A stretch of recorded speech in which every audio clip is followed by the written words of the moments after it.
आज लोग कहते हैं फिलिस्तीन जल रहा है, फला जगह ये हो रहा है, ये जला कौन रहा है, कटा कौन रहा है, लोगों को मरवा कौन रहा है? तारीख उठा करके देखिए फिलिस्तीन को तो मालूम होगा। मैं बहुत ही सफाई से चंद जुमलों में अपनी बात अर्ज कर देता हूं। सब तबाही की जिम्मेदारी आले सऊद के सर जाती है, जिसे वहाबियत कहा जाता है। ये मैं नहीं कहता, ये पूरी तारीख कह रही है। उठा करके नेट पर जा करके आप देखिए, दिन की चांदनी है फिर अंधेरी रात है, यह तेरा हुस्नो शबाब है नौजवान कुछ भी नहीं। तू कहता है दुनिया कहां से कहां चली गई। हजरत लोग 1400 साल पुरानी ही बात कहते हैं। इस मौके पर मुझे एक आलमी मुबल्लिग, जिसे मुबल्लिग इस्लाम खलीफे आला हजरत अल्लामा अब्दुल अलीम मेरठी सिद्दीकी नव्वरल्लाहु मरकदहू के नाम से दुनिया जानती है। ये आला हजरत के शागिर्द हैं, उनके तिलमीज़े रशीद हैं, आला हजरत के खलीफा हैं और रिवायत के मुताबिक तकरीबन 30 जबानों में तकरीर फरमाते थे और इनकी तकरीर से तकरीबन 70,000 लोगों ने दामन इस्लाम से वाबस्तगी इख्तियार फरमाई थी। ये फरमाते हैं अपने एक खिताब में, लोग कहते हैं आगे बढ़ो तो तरक्की करोगे, आगे चलो तो तुझे इज्जत मिलेगी। अल्लामा मेरठी फरमाते हैं मैं कहता हूं पीछे चलो, पीछे चलो, पीछे चलो और पीछे चलो और 1400 साल पीछे चले जाओ और मुस्तफा के सहाबा के नक्शे कदम पर चलने लगो तो तुम भी कहोगे कि दश्त तो दश्त हैं, दरिया भी न छोड़े हमने, बहरे जुल्मात में दौड़ा दिए घोड़े हमने। तुम भी कहोगे और तुम्हें भी लोग बताएंगे कि मोहम्मद से वफा तूने तो हम तेरे हैं, ये जहां चीज है क्या लौहो कलम तेरे। इस्लाम के बुनियादी अकायद में अकीदे तौहीद सब पर मुकद्दम है और उसके बाद अकीदे रिसालत है कि अल्लाह ने 1 लाख कमो बेश 2,24,000 अंबियाए किराम इस दुनिया में भेजा और आखिरी नबी हमारे आपके आका मौला सारी कायनात के पैगंबर हजरत मोहम्मद मुस्तफ़ा सल्लल्लाहु अलैहि वसल्लम को अल्लाह ने इस दुनिया में भेजा। अब कयामत तक कोई नबी नहीं आ सकता, कयामत तक कोई नया रसूल नहीं आ सकता। अब सिक्का चलेगा तो मोहम्मद अरबी का चलेगा, अगर जिक्र आम होगा तो मोहम्मद अरबी का होगा और अगर कोई मिटाना चाहे तो 1400 साल की तारीख बता रही है कि मिट गए, मिटते हैं, मिट जाएंगे आदा तेरे, न मिटा है न मिटेगा कभी चर्चा तेरा। और जो जितना ही मिटाने के लिए आगे बढ़ेगा, इमाम अहमद रजा की जबान में हम कहेंगे अर्श पे ताजा छेड़छाड़, फर्श पे तुरफा धूमधाम, कान जिधर लगाइए तेरी ही दास्तान है, वही धूम अब भी है माशा अल्लाह। मिट गए आप मिटाने वाले। अकीदे रिसालत और अकीदे तौहीद ये इस्लाम के बुनियादी अकायद हैं। इसको मैंने इसलिए जिक्र किया कि हजरत अल्लामा बलियावी साहब से आप सुनेंगे कि इस वक्त दुनिया भर में इन दोनों अहम अकीदों पर हमला करने के लिए न जाने कितनी दुश्मन ताकतें मैदान में उतरी हुई हैं। अकीदे तौहीद को बर्बाद करने के लिए न जाने कितने दुश्मनाने इस्लाम ने कमरे हिम्मत कस ली है। उसके नतीजे में हजारों नौजवान रोजाना हजारों नौजवान अपने अकीदा और ईमान को बर्बाद कर रहे हैं।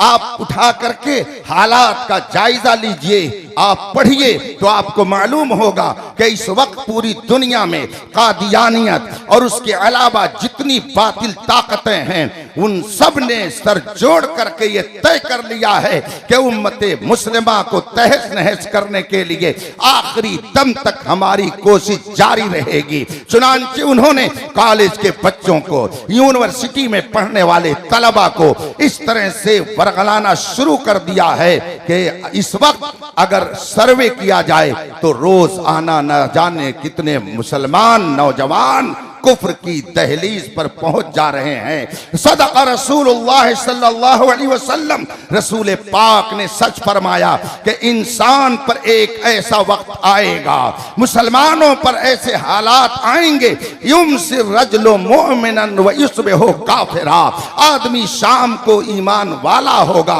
और सुबह होते होते वो बेईमान हो जाएगा। सुबह को मुसलमान रहेगा और शाम होते होते वो बेईमान हो जाएगा। हम अपने माथे की आंखों से देखते हैं वो नौजवान जो सुन्नी सहीह अकीदा थे, अपने घराने और खानदान के एतबार से सुन्नी समझे जाते थे, लेकिन रात को जब वो बिस्तर पर गए और उन्होंने व्हाट्सएप खोला तो ये व्हाट्सएप के मुफक्किर, व्हाट्सएप के स्कॉलर, फेसबुक के मुहक्किकों को जब इन्होंने सुनना शुरू किया तो किसी मिर्जा को सुना, किसी इंजीनियर को सुना, किसी खामिदी को सुना, न जाने कैसे कैसे लोगों को सुना।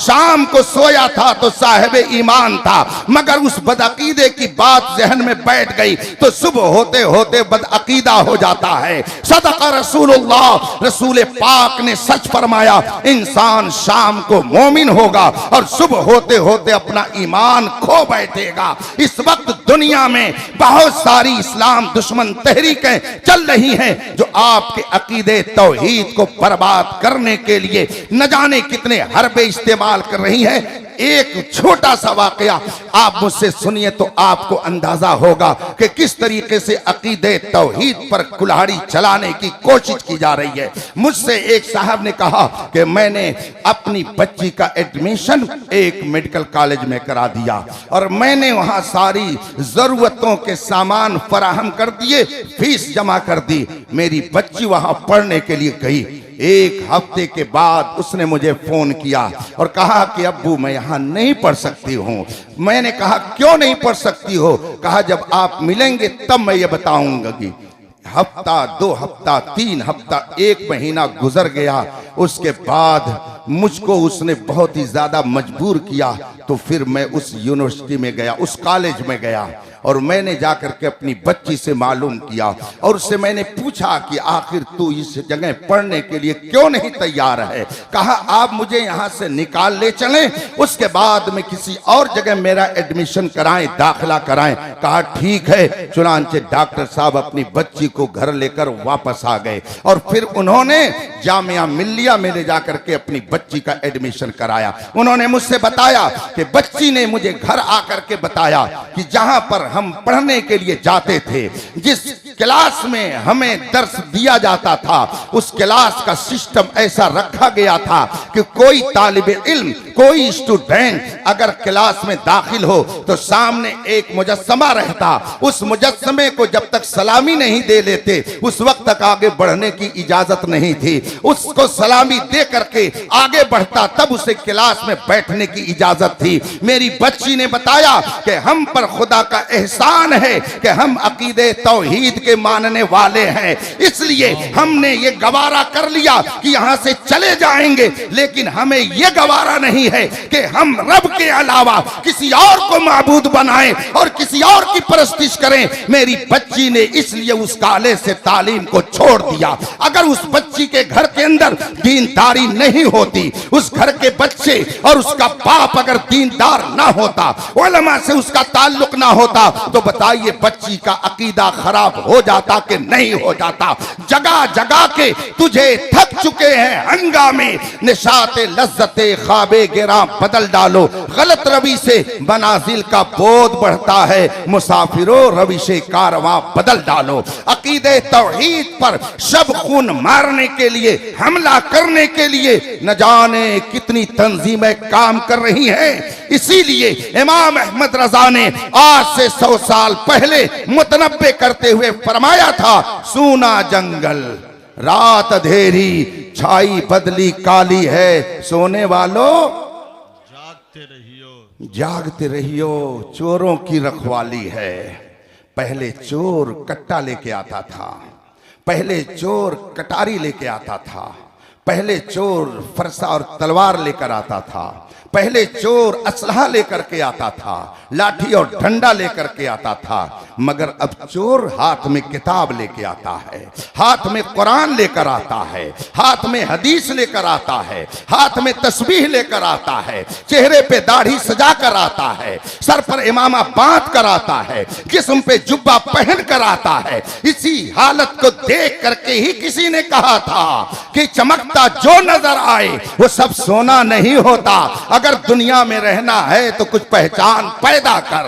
हर कलमे तैयबा पढ़ने वाला मुअहिद नहीं होता है। मुझे एक जुमला एक साहब का याद आ गया। उन्होंने मुझसे कहा कि एक साहब तकरीर कर रहे थे और अकीदे तौहीद को लोगों के दरमियान रख रहे थे, और उसमें उन्होंने कहा खुदा जो चाहे वही होगा, उसकी चाहत के खिलाफ कुछ नहीं हो सकता। लोगों ने कहा हाँ सही कह रहे हैं। अब जनाब ने आगे क्या कहा कि मुझे बताओ कि जब खुदा ही के चाहने से सब होता है, तो अगर खुदा चाहे कि फलां के बेटा न हो और ख्वाजा साहब चाहे कि हो, तो बताइए बेटा होगा?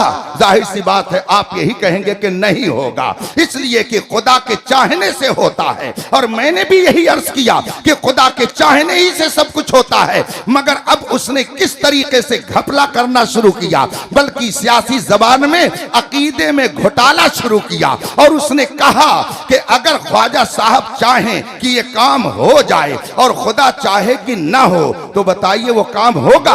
आप भी कहेंगे कि नहीं होगा। जो ही उन्होंने मुझसे ये बात कही, मैंने कहा इसने अपनी खबासत कौम में दाखिल करने की कोशिश की है और लोगों को गुमराह करने के लिए एक हथकंडा इसने इस्तेमाल किया। इसलिए कि ख्वाजा गरीब नवाज अल्लाह के महबूब है, ख्वाजा गरीब नवाज अल्लाह के फरमा बरदार है। महबूब अपने मरकज़े अकीदत के खिलाफ चाहता ही नहीं है। आप ये जो कह रहे हो कि ख्वाजा साहब चाहे और खुदा न चाहे, तो बताइए वो काम होगा? मैंने कहा ख्वाजा साहब वो चाहेंगे ही नहीं जो खुदा न चाहे, ख्वाजा साहब वही चाहते हैं जो खुदा चाहता है, तभी तो वो खुदा के महबूब बन गए।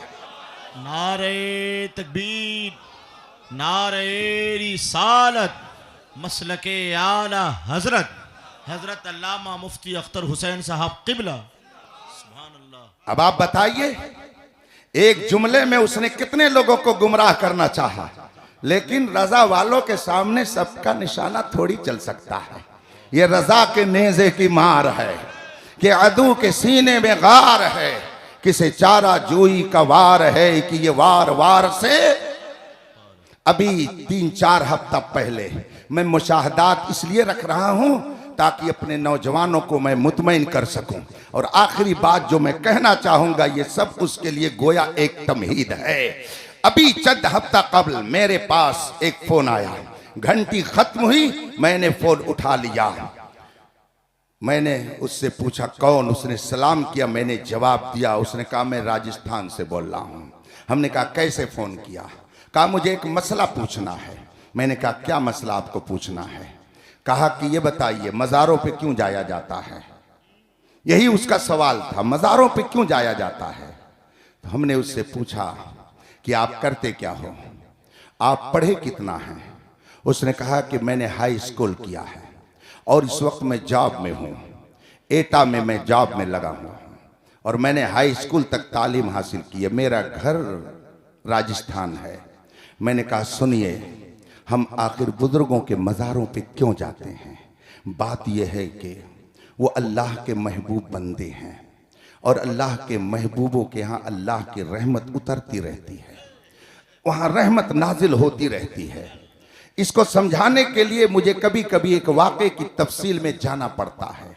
आपने हजरत सैयदना इमामुल मशाइख शेखुल मशाइख सैयदना अली हुसैन अशरफी मियाँ नव्वरल्लाहु मरकदहू का नाम सुना होगा कि चौचा शरीफ की बड़ी बाअज़मत शख्सियत का नाम हजरत सैयदना अली हुसैन अशरफी मियाँ है। इन्हीं का वाक़या है कि जुमे मुबारका के दिन ये किचौचा शरीफ में बैठ करके वजू फरमा रहे थे और अचानक आंखों से आंसू आ गए।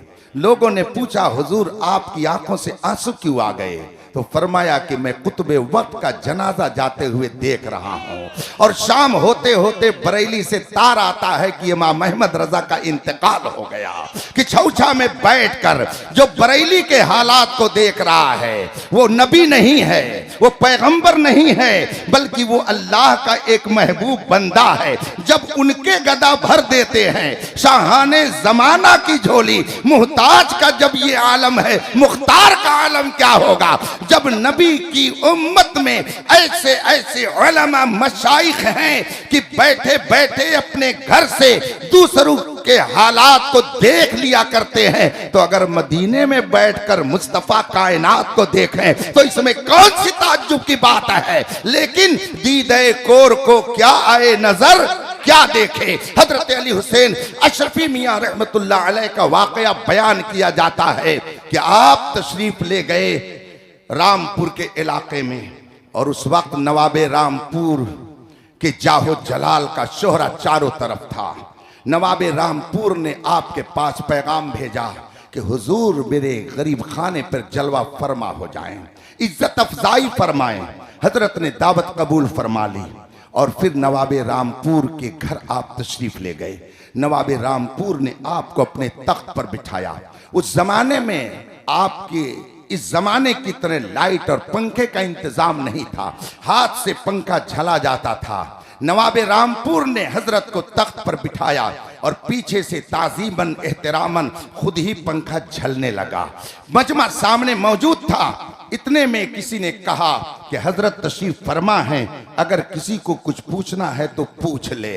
इत्तेफाक से एक आदमी पीछे से खड़ा हुआ। उसने कहा मुझे एक सवाल करना है। हजरत ने फरमाया क्या सवाल है। उसने कहा हुजूर मैं ये जानना चाहता हूँ कि अगर बंदा कोई दुआ करता है तो उसकी दुआ कौन कबूल करता है। हुजूर अशरफी मियां रहमतुल्लाह अलैह ने फरमाया कि ये भी कोई पूछने की बात है। हर मुसलमान ये जानता है कि बंदे की दुआ खुदा कबूल करता है, खुदा दुआ कबूल करता है, और कौन कबूल करता है। उसने कहा ठीक है हुजूर, अब दूसरा सवाल ये है कि उसको कहां से पुकारा जाए कि वो हमारी दुआ को कबूल कर ले, उससे कहां से बुलाया जाए, उससे कहां बैठकर दुआ की जाए कि वो हमारी दुआ को कबूल कर ले।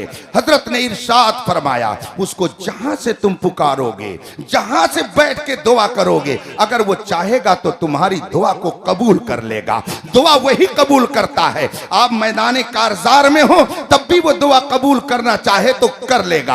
आप दोस्तों की महफिल में हो, मस्जिद में हो, मदरसे में हो, जहां दुआ करें, अगर वो चाहेगा तो दुआ कबूल कर लेगा, और अगर न चाहे तो खाने काबा की जंजीर पकड़ करके दिन भर खड़े रहे फिर भी कुछ होने जाने वाला नहीं है। दुआ खुदा कबूल करता है और जहां से चाहे वो बंदा उसे पुकारे, अगर वो चाहेगा तो दुआ कबूल कर लेगा। कहा हुजूर ये भी बात समझ में आ गई, मगर एक तीसरा सवाल और रह गया। कहा क्या है। कहा हुजूर आपने बताया दुआ खुदा कबूल करता है, आपने ये भी बताया कि उसे जहां से पुकारा जाए और जहां से उससे दुआ की जाए, अगर वो चाहेगा तो दुआ को कबूल कर लेगा। हुजूर दोनों बातें समझ में आ गई, मगर तीसरा सवाल यह है कि जब वही दुआ कबूल करता है और जहां से उसे पुकारा जाए, अगर वो चाहेगा तो दुआ कबूल कर लेगा, हुजूर तब आप क्यों कहते हैं किसी परेशान ज़दा को, मुसीबत ज़दा को, आपके पास अगर कोई आसेब ज़दा आता है तो आप कहते हैं कि छौछा चले जाओ, और अगर किसी को औलाद की जरूरत होती है तो आप कहते हैं अजमेर चले जाओ, और अगर किसी को बीमारी से शिफा लेनी है, कोढ़ का मर्ज उसका ठीक होना है, तो उसको आप कहते हैं कि इसको लेकर के बहराइच चले जाओ। जब दुआ खुदा कबूल करता है तो क्यों आप बहराइच भेजते हैं, क्यों किछौछा भेजते हैं, क्यों अजमेर भेजते हैं। हजरत ने फरमाया ठीक है तुम्हारा सवाल सही है। बात तो समझ में आ रही ना आप लोगों के। हम भी आप ही के दरमियान के हैं, ना आप इंग्लैंड से, हम तुरान से हैं, हम दोनों के दोनों हिंदुस्तान ही से हैं। अगर आप मेरी गुफ्तगू को संजीदगी से थोड़ी देर और समाप्त कर लेंगे तो मैं समझूंगा मेरा आना वसूल हो गया। आपने फरमाया बेशक खुदा दुआ कबूल करता है और जहां से पुकारा जाए वो अगर चाहेगा तो दुआ कबूल कर लेगा। अब आपने उससे फरमाया आओ करीब आ जाओ। इकबाल साहब आ रहे हैं, आइए करीब आ जाइए, आप भी आ जाइए, चलिए करीब आ जाइए। ताकि आपको बलियाबी साहब का फैज मिल जाए और अवाम अभी अपना फैज जेब से निकाल कर आपके दरमियान रखेगी। आइए तशरीफ ले आइए, उधर से आ जाइए, दरूद शरीफ पढ़िए आप हज़रात, अपनी जगह बैठ जाइए। अल्लाहुम्मा सल्ली अला सय्यदना व मौलाना मुहम्मद मादनी जूद वल करम व आलिहिल किराम अजमईन। हजरत ने फरमाया करीब आ जाओ। अब वहां से उठा, आपके पास कुर्ब में आकर बैठ गया। हजरत ने खामोशी इख्तियार फरमाई, उसे कोई जवाब नहीं दिया। थोड़ी देर के बाद फरमाया अपनी जगह पर चले जाओ। अब फिर वो अपनी जगह पर चला गया। थोड़ी देर के बाद हजरत ने फरमाया वो साइल किधर है जिसने सवाल किया था? कहा जी हजरत हाजिर हूं। कहा आओ करीब आ जाओ। उसने कहा हुजूर एक मर्तबा आपने बुलाकर मुझे भरी महफिल में रुसवा किया, आपने मुझे बुलाया, कोई जवाब नहीं दिया और आपने मुझे वापस कर दिया। क्या हुजूर फिर ऐसा ही करेंगे? फरमाया कि आओ करीब तो आओ। फिर वो दोबारा करीब आकर बैठ गया। हजरत ने इरशाद फरमाया ये बताओ कि तुम वहां बैठे थे तब तुम्हें हवा लग रही थी या मेरे करीब में आए तब तुम्हें हवा लगने लगी है? उसने कहा हुजूर मैं दूर था तो मुझे हवा नहीं मिल रही थी, मगर मैं करीब आपके बैठ गया तो मुझे हवा मिलने लगी। और हवा कौन दे रहा था? पंखा कौन झल रहा था? नौकर और खादिम नहीं, बल्कि खुद नवाबे रामपुर पीछे से हवा झल रहा था, वो पंखा झलकर हवा दे रहा था। अब जो ही उस साइल ने कहा हुजूर मैं वहां था तो मुझे हवा नहीं मिल रही थी, मैं आपसे करीब हुआ तो मुझे हवा मिलने लगी। हजरत ने नवाबे रामपुर की तरफ इशारा करते हुए फरमाया नवाब साहब आप मुझे हवा दे रहे हैं या इसे हवा दे रहे हैं? वह आपने जो ही ये सवाल किया, नवाबे रामपुर कहता है हुजूर इसकी क्या हैसियत है कि मैं इसको पंखे झलूं? इस जैसे तो न जाने कितने मेरे यहाँ खुद ही नौकर चाकर हैं। सरकार मैं तो आपको पंखा झल रहा हूं। हुजूर अशरफी मियां रहमतुल्लाह अलैह ने फरमाया सुन तू वहां था तो तुझे पंखे की हवा नहीं मिल रही थी, तू मेरे करीब आया तो तुझे पंखे की हवा मिलने लगी। हालांकि नवाब तुझे पंखे की हवा नहीं दे रहा है, वो तो मुझे दे रहा है, मगर तू मेरे करीब आ गया तो तुझको भी हवा मिल गई। सुन हम ख्वाजा के यहाँ क्यों भेजते हैं? इसलिए कि ख्वाजा महबूबे बारगाह इलाही है। ख्वाजा का दरबार वो है जहां पर रहमतों का हरदम नुज़ूल होता है, तजल्लियात की बारिश होती है, अनवारे इलाही वहां झमाझम बरसते हैं। और हम ये भी जानते हैं कि ये अवाम इनकी जबान में वो तासीर नहीं है, इनके किरदार में वो पाकीज़गी नहीं है, इनकी गुफ्तार में वो तकद्दुस नहीं है, ये इस काबिल नहीं है कि फौरन इन पर रहमत इलाही मुतवज्जे हो जाए। हम ख्वाजा के यहाँ इसलिए भेज देते हैं कि वहां जो रहमतों की झमाझम बारिश हो रही है ये भी करीब में पहुंच जाएंगे, उस बारिश से इन्हें भी हिस्सा मिल जाएगा। सुभान अल्लाह सुभान अल्लाह। नारे तकबीर, जोर से बोले नारे रिसालत, मसलके आला हजरत, फैजाने ख्वाजा गरीब नवाज, हुजूर ताजुल फुक़हा। ये तो बात आ गई बरसबील तज़किरा। उस नौजवान ने मुझसे कहा कि मज़ार पे क्यों जाते हैं? मैंने कहा कि वो अल्लाह के बहुत नेक बंदे हैं, इसलिए हम उनके यहाँ जाते हैं और अपनी अर्जी उनकी खिदमत में पेश करते हैं ताकि वो रब की बारगाह में अर्ज करें और हमारी बात जल्दी कबूल हो जाए।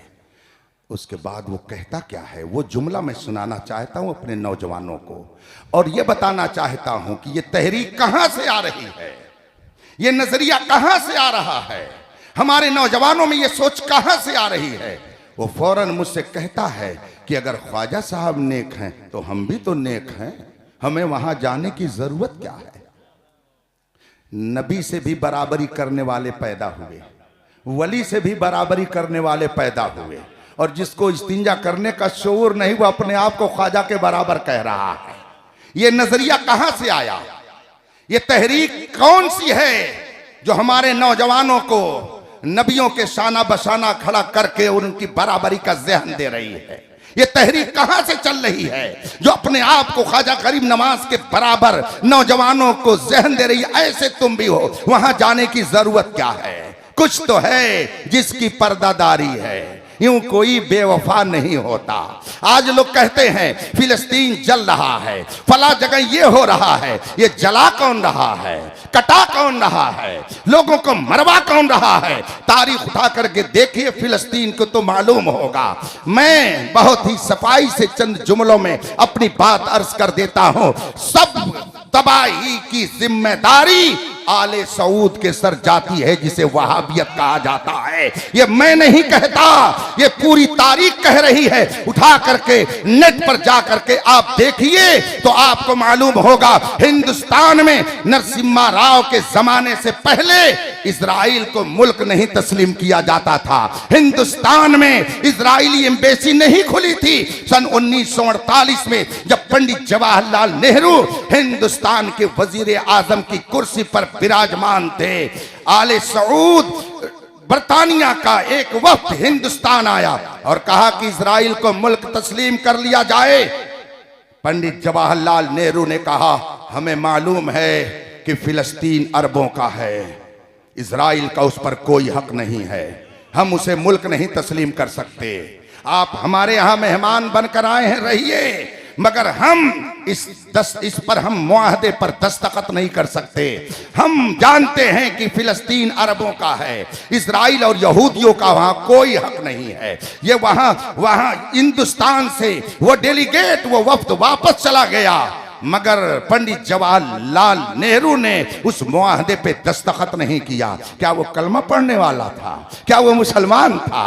क्या वो नमाजी था? नहीं, मगर इस मसले में उसने इंसाफ दिखाई और कहा कि फिलिस्तीन अरबों का है, यहूदियों का कोई हक नहीं है। मगर यही डेलीगेट बरतानिया का यही वक्त जब आले सऊद के पास सऊदिया गया, तहरीर मौजूद है, नेट पर सारे मेटर्स मौजूद हैं, आप जाकर के उसको देख सकते हैं। बाकायदा आले सऊद ने लिख करके दिया कि बरतानिया फिलिस्तीन यहूदियों को दे दे या दुनिया की किसी कौम को दे दे, हम सुबह कयामत तक बरतानिया की राय की मुखालफत नहीं कर सकते हैं। मुझे बताइए कि आज जो वहां पे हालात हैं, इसका जिम्मेदार कौन है? बात दूसरी तरफ चली जाएगी। नौजवानों के जहनों को बर्बाद करके इनको वलियों के बराबर रहने का जहन कौन सी तहरीक दे रही है? हम आह भी करते हैं तो हो जाते हैं बदनाम, ये कत्ल भी करते हैं तो चर्चा नहीं होता। मुझसे उस नौजवान ने कहा, क्यों जाते हैं? जब मैंने ये जुमला कहा,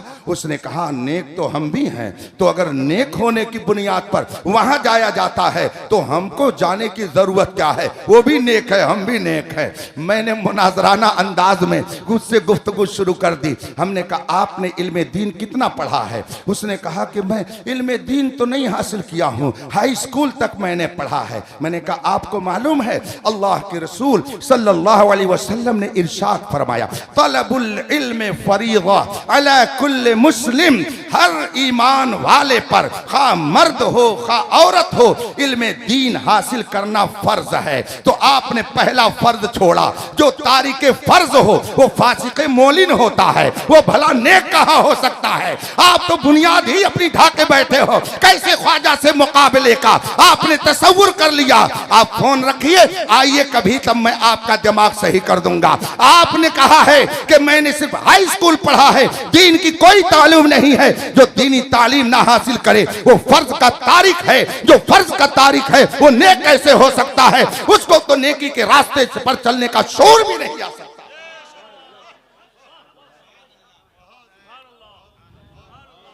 हजरात, बातें बहुत है कहने को, और अगर कही जाएं तो वो शेर बिल्कुल सुनाना पड़ेगा कि दिल के फफोले जल उठे, सीने के दाग से इस घर को आग लग गई, घर के चिराग से।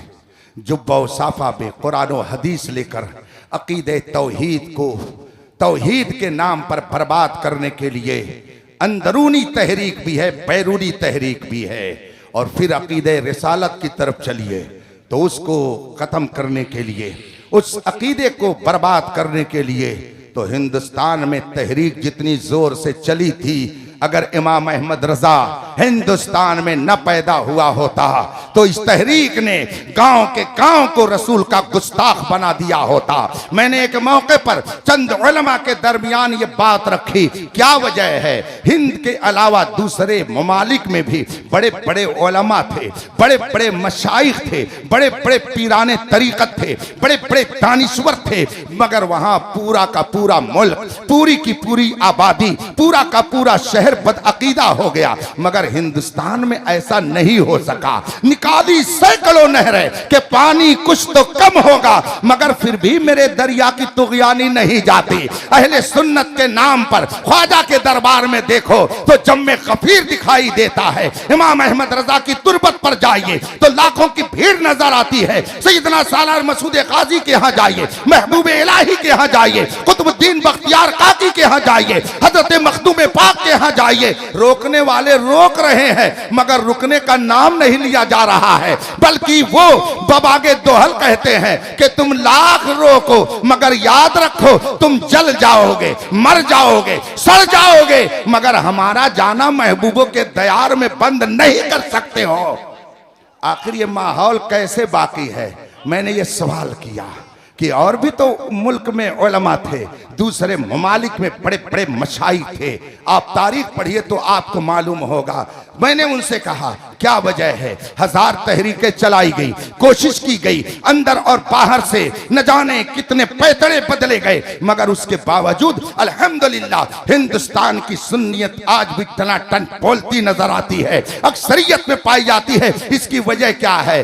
तो किसी ने कहा ये वजह हो सकती है, किसी ने कहा ये वजह हो सकती है। उसमें एक दीदावर आलिम बैठे हुए थे, तजर्बेकार थे, उन्होंने फरमाया कि सुनिए बात यह है, और मुल्कों में आलिम थे मगर वहां कोई अहमद रजा नहीं था। हिंदुस्तान में अहमद रजा था, इसलिए हिंदुस्तानी मुसलमानों के ईमान की हिफाजत हो गई। इसीलिए दुनिया कह रही है डाल दी कल्ब में अजमत मुस्तफा सैयदी आला हजरत पे ला।